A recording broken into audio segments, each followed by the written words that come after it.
디모데전서 6장 1절에서 5절까지의 말씀을 교독하겠습니다. 하나님의 말씀입니다. 무릇 멍에 아래에 있는 종들은 자기 상전들을 범사에 마땅히 공경할 자로 알지니 이는 하나님의 이름과 교훈으로 비방을 받지 않게 하려 함이라. 믿는 상전이 있는 자들은 그 상전을 형제라고 가볍게 여기지 말고 더 잘 섬기게 하라. 이는 유익을 받는 자들이 믿는 자요 사랑을 받는 자임이라. 너는 이것들을 가르치고 권하라. 누구든지 다른 교훈을 하며 바른 말, 곧 우리 주 예수 그리스도의 말씀과 경건에 관한 교훈을 따르지 아니하면 그는 교만하여 아무것도 알지 못하고 변론과 언쟁을 좋아하는 자니 이로써 투기와 분쟁과 비방과 악한 생각이 나며 마음이 부패하여지고 진리를 잃어버려 경건을 이익의 방도로 생각하는 자들의 다툼이 일어나느니라. 아멘. 아멘. 사도는 이제는 종과 주인의 관계에서 어떻게 해야 되느냐 하는 가르침을 주고 있습니다. 사실 성경은 이미 노예 제도에 대해서 종이나 주인이나 하나다. 모든 차별, 편견 이런 부분들을 끊는 것, 그리고 주 안에서 하나됨을 성경은 이미 선포하고 있는데 여기서 종은 어떻게 해야 된다. 에베소서, 골로새서, 바울 서신을 보면 그런 말씀들이 계속 나오는 거죠. 노예 제도를 우리 주님은 이미 철폐하신 거나 마찬가지란 말이에요. 차라리 너희에게 종이 있다면 다 풀어줘라. 이렇게 말씀을 하셨다면 모르는데 더 열심히 해라. 주인을 잘 섬겨라. 이렇게 말씀하셨단 말이지요. 전에 말씀드린 것처럼 이 원리와 적용, 이 상충되는 구절이라고 할 수 있지만 우리는 동시에 여기에서 그리스도인의 직업 윤리라는 면으로 굳이 얘기를 한다면 사원은 자기 사장을 이렇게 이 본문을 볼 수도 있는 거죠. 자, 그러면 왜 성경은 노예 제도는 끝이다, 이제 더 이상 없다, 이렇게 즉각적인 선포를 하지 않았을까요? 우선 현실적으로 노예 제도가 없어지면 그 시대는 세상이 멈춰집니다. 세상을 움직이는 동력이 노예 제도라고 할 수 있지요. 농사도 안 되고 먹거리도 떨어지고 그렇게 됩니다. 그 시대는 노예가 어떻게 생깁니까? 가장 노예가 대량으로 들어올 때는 전쟁 포로들입니다. 그러니까 로마는 전쟁을 한다라는 자체가 고대 때부터 그렇죠. 이 영토를 확보하고 많은 재물을 끌어들임도 목적이지만 일꾼을 끌어들이기 위한 이 노예를 확보하기 위함이 고대의 중요한 전쟁의 원인이거든요.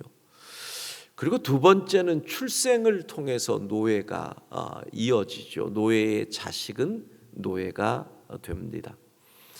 세 번째로는 워낙 세상이 사회 안전망이 부족하기 때문에 버려지는 어린 아이들이 많았습니다.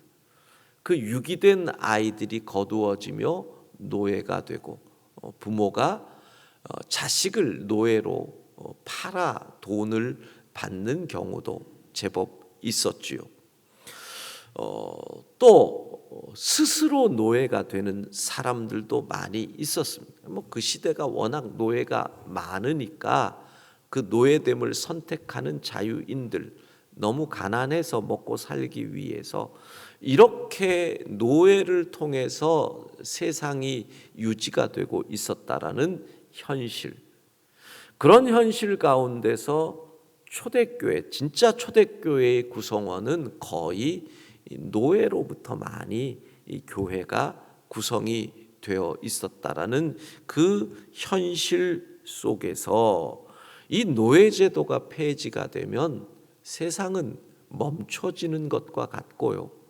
특별히 로마 제국은 모든 종교를 이 다종교 사회였기 때문에 제국에 대한 반란이나 사회를 혼란케 만들지 않으면 어떤 종교도 다 허용하는 그 분위기, 그게 로마 제국의 정책이었죠.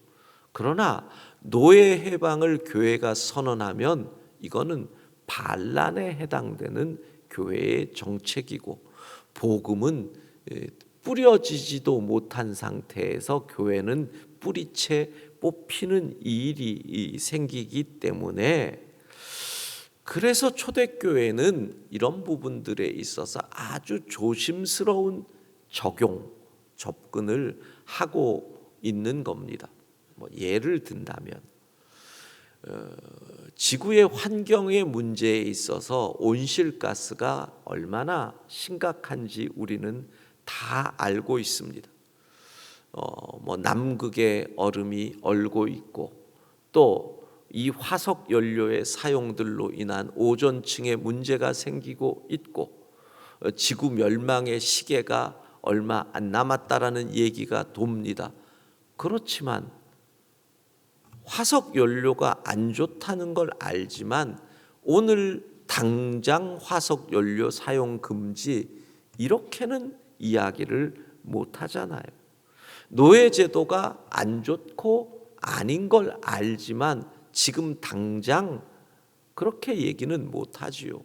그래서 먼저 머리를 맞대서 화석 연료를 대체할 에너지를 개발하면서 또 사람들의 상식과 양심으로 환경을 생각해서 이런 부분들을 절약하게 만들면서 하나하나 스텝을 밟아가는 이러한 교회는, 구원은 혁명적이지만 나머지 삶에 있어서는 개혁이라고 하는 스텝을 밟아가는 것이 성경의 방침이지요.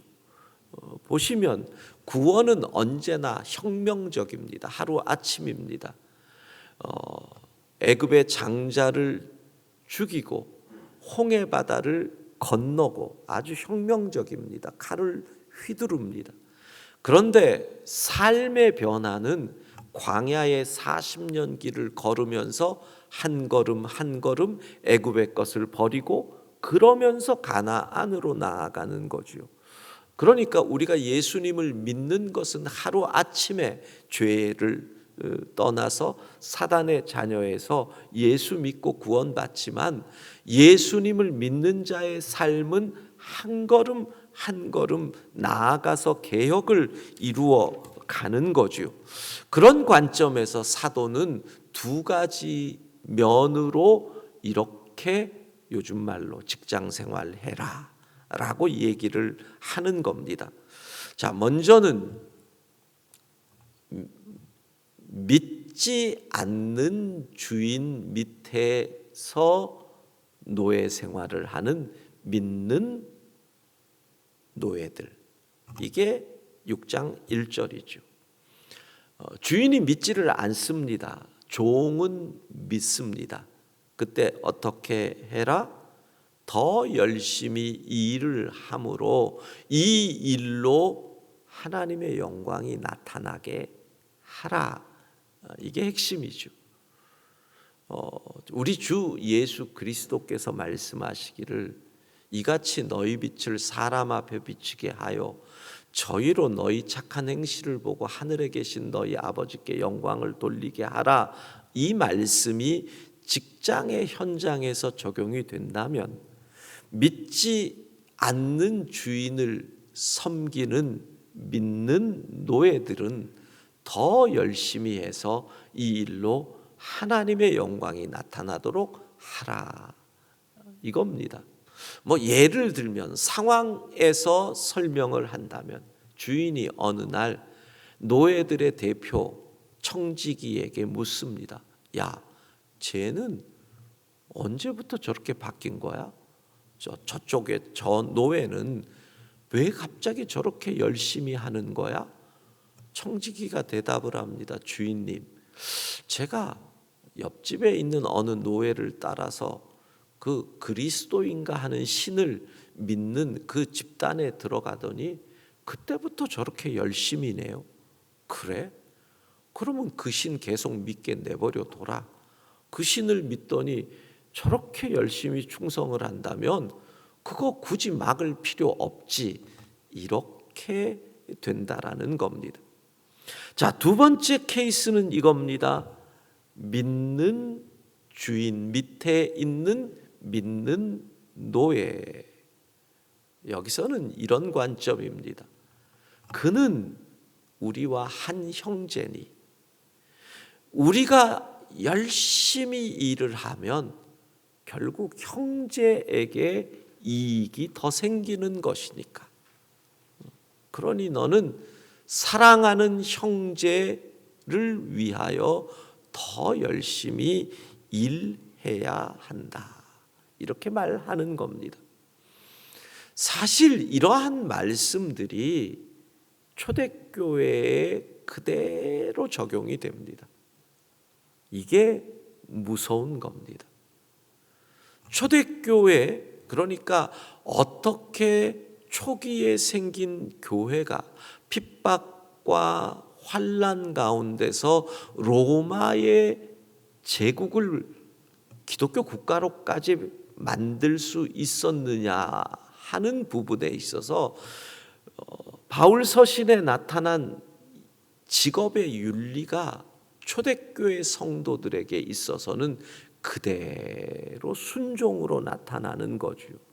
자, 먼저 처음 복음을 받아들인 것은 대부분 노예들이었습니다. 노예들은 이 말씀에 의거해서 정말 열심히 충성합니다. 그러면 주인들이 의아해할 정도로, 그리고 주인들에게 신뢰를 얻습니다. 신뢰를 얻은 관계 속에서 주인들에게 복음을 전하죠. 그러면 그 주인들이 교회 공동체에 나와서 은혜를 받으면 주인들이 종들을 아주 잘 대해줬다는 겁니다. 한 형제라는 생각으로. 그래서 나타나는 현상이 뭐냐면 안식일을 지키듯이 주일을 지키는 주인들이 많아지므로 그 집에 있는 노예들은 일주일에 하루 주일은 일을 안 하는 일들이 벌어지는 겁니다. 여러분, 그 시절에 노예가 일주일에 하루 쉰다는 건 상상을 못할 일이잖아요. 자, 그러니까 같은 노예들끼리 소문이 나는 겁니다. 저 집은 어떻게 저렇게 주인이 종을 잘해주느냐. 일주일에 하루 쉰대. 그랬더니 얘기를 합니다. 우리 주인이 어떤 종교 집단에 들어가더니 횟가닥 해가지고 저렇게 됐다. 이렇게 되는 겁니다. 그러니까 그쪽 집 노예들이 그래? 어떤 곳인데? 교회를 갑니다. 그러고 나서 보니까 똑같은 일이 벌어지는 겁니다. 자기들이 열심히 하고 그 주인이 교회를 나가고 교회를 나가니 자기네 종들에게 잘해주고 그것이 또 퍼져서 결국은 로마의 수많은 사람들이 예수님을 믿게 되고 그 결과 로마는 너무나 많은 사람들이 교인이 되니 기독교를 인정해 줄 수밖에 없는 상황이 되었다는 거죠. 변화를 원하면 이 땅이 하나님의 법이 다스리는 참 아름다운 나라가 되기를 원하면 변화를 위해 성도들이 힘들어도 그 한 걸음을 걸어야 한다는 겁니다. 그때 세상은 감동할 것이고 세상에 감동이 일어나는 곳에서 하나님은 영광을 받으실 것이고 그 속에서 하나님의 나라, 아름다운 나라는 이루어지는 줄로 믿습니다. 오늘 삶의 자리에서 변화의 그 한 걸음을 걸어가는 것. 그리스도인의 직업 윤리는 도대체 무엇일까요? 라고 질문을 하신다면 저는 바울 서신에 나오는, 특별히 옥중 서신에 나오는 골로새서 3장 23절과 24절이 그리스도인의 직업 윤리라고 얘기하겠습니다. 어차피 직업 윤리에 관한 말씀이니까 골로새서 3장 23절 24절 우리 같이 읽도록 하겠습니다. 무슨 일을 하든지 마음을 다하여 주께 하듯 하고 사람에게 하듯 하지 말라. 이는 기업의 상을 주께 받을 줄 아나니 너희는 주 그리스도를 섬기느니라. 아멘. 아멘. 예, 자, 이 말씀 시작은 무슨 일을 하든지로 시작이 됩니다. 직업에는 귀천이 있다 없다? 없다. 무슨 일을 하든지 마음을 다하는데 어느 정도 마음을 주님께 하듯 하라. 주님은 어떤 분이에요? 우리에게 있어서 내가 가장 사랑하는 분. 주님을 생각하기만 해도 가슴이 뜨거워지고 내 평생 소원이 주님께 밥 한 그릇 따뜻하게 해주고 싶은 그런 마음을 가진 성도들이 오늘 우리 식당에 온 손님을 주님에게 따뜻한 밥 한 그릇 대접하는 마음으로 그렇게 일을 하라는 거죠. 우리 가게에 오는 손님을 내가 가장 사랑하고 존경하는 우리 주님 대하듯이 하라는 거예요. 자, 근데 거기에 한 가지가 더 있어요.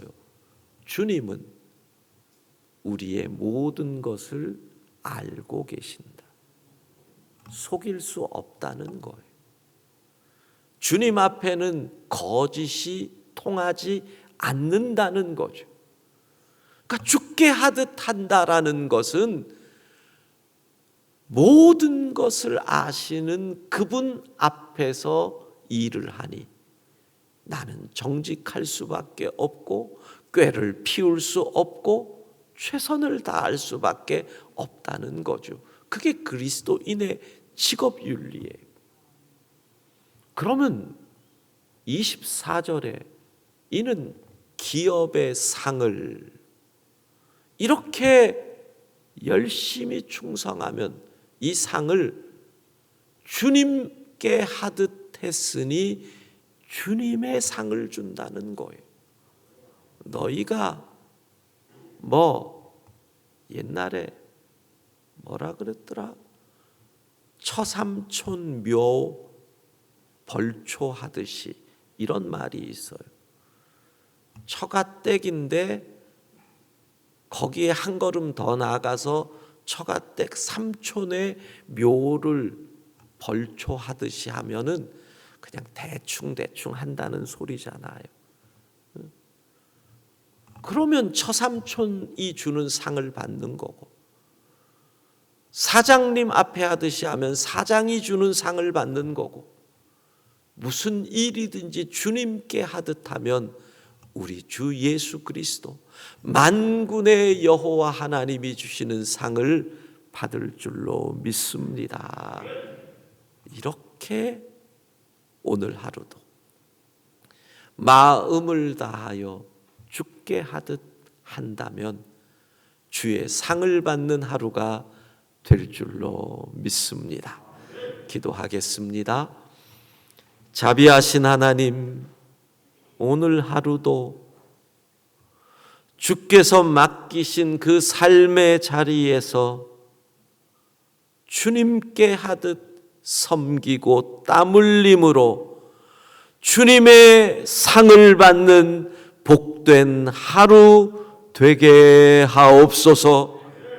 우리가 속한 삶의 자리에서 아직 바뀌어야 할 것, 고쳐야 할 것, 불의한 것들, 잘못된 관습, 우리 그리스도인들이 그 삶의 자리에서 오늘 하루 변화를 위한 한 걸음을 용기 있게 내딛는 하루가 되게 하옵소서. 하나님, 사순절 30일 새벽기도 시작하며 우리가 가지고 나온 기도의 제목으로 부르짖은 지 열나흘째 되는 날입니다. 각 기도의 제목마다 주의 뜻을 알게 하시옵고 주님 그 기도 제목마다 응답하여 주시고 길을 열어주시고 고쳐주시고 해결하여 주옵소서. 예수님 이름으로 기도합니다. 아멘.